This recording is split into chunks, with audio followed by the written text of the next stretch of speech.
mengecek ulang kesiapan koperasi mereka menggunakan daftar evaluasi yang komprehensif, mulai dari legalitas, proposal bisnis, hingga partisipasi anggota. Dari sini, risiko bisa ditekan sejak awal. Langkah berikutnya adalah penyusunan proposal usaha yang realistis dan bertahap. Fokusnya bukan pada besarnya pinjaman, tapi pada efektivitas penggunaannya. Usaha toko sembako, klinik desa, atau gudang logistik adalah contoh-contoh usaha yang bisa disesuaikan dengan konteks lokal. Kepala desa pun memiliki peran strategis. Ia harus memastikan surat persetujuan diajukan dengan penuh tanggung jawab. Dana desa yang dijadikan jaminan dalam skema ini bukan untuk asal dipakai, melainkan sebagai pagar pengaman terakhir ketika koperasi gagal membayar pinjaman.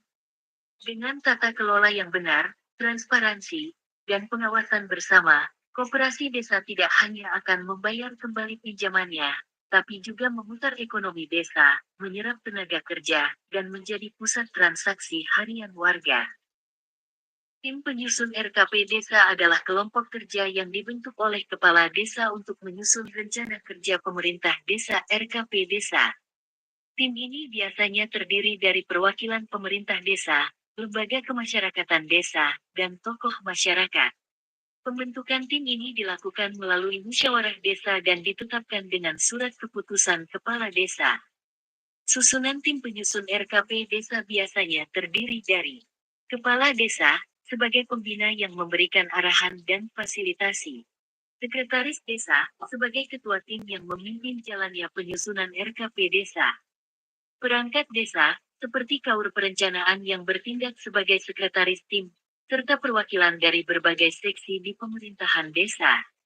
Anggota, unsur dari Lembaga Pemberdayaan Masyarakat Desa LPMD, Kader Pemberdayaan Masyarakat Desa KPMD, tokoh masyarakat, kelompok perempuan, dan kelompok rentan. Tugas tim penyusun RKP Desa meliputi melakukan pencermatan pagu indikatif desa dan penyelarasan program kegiatan yang masuk ke desa. Mencermati ulang dokumen rencana pembangunan jangka menengah desa RPJM desa. Menyusun rancangan RKP desa dan daftar usulan RKP desa. Melakukan koordinasi dengan berbagai pihak terkait dalam proses penyusunan RKP desa. Melakukan evaluasi terhadap pelaksanaan RKP desa tahun sebelumnya. Pentingnya tim penyusun RKP desa. Mewakili berbagai kepentingan dan aspirasi masyarakat desa. Memastikan proses penyusunan RKP desa berjalan dengan partisipatif dan transparan. Musrenbang Desa adalah singkatan dari Musyawarah Perencanaan Pembangunan.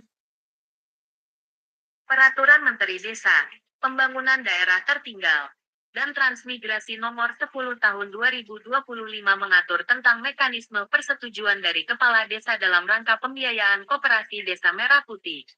4 poin utama dari peraturan ini adalah 1. Mekanisme persetujuan penggunaan dana desa untuk pembiayaan Koperasi Desa Merah Putih. 2. Penggunaan dana desa sebagai jaminan. 3. Pengelolaan dana desa untuk pembayaran angsuran. Dan 4. Prinsip transparansi dan akuntabilitas dalam pengelolaan dana desa.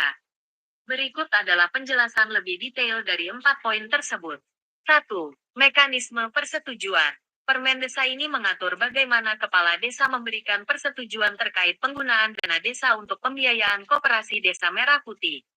Ini termasuk proses pengajuan, verifikasi proposal, dan persetujuan formal dari kepala desa. 2. Dana desa bukan jaminan.